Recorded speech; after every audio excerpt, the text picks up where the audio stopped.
Guys, कैसे हो आप सब? उम्मीद करता हूँ आप सब बढ़िया होंगे। भाई आज ये छोटा सा इन्फॉर्मेशन लेके आया तुम्हारा भाई हमेशा की तरह।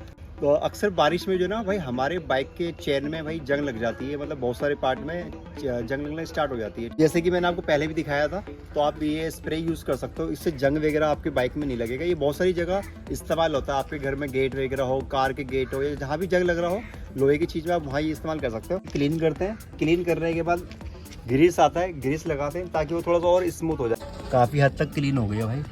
तो भाई ये ग्रीस निकाल ली मैंने और ये इस तरह से लगाता हूँ, चलते हैं।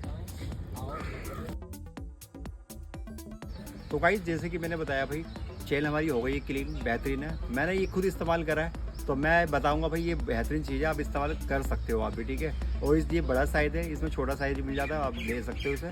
तो बाकी थैंक यू सो मच। अगर वीडियो अच्छी लगी तो भाई लाइक कर देना, सब्सक्राइब कर देना, और इंस्टाग्राम पे देख रहे हो तो फॉलो जरूर कर लेना। और बाकी मिलते हैं फिर दोबारा नेक्स्ट ब्लॉग में।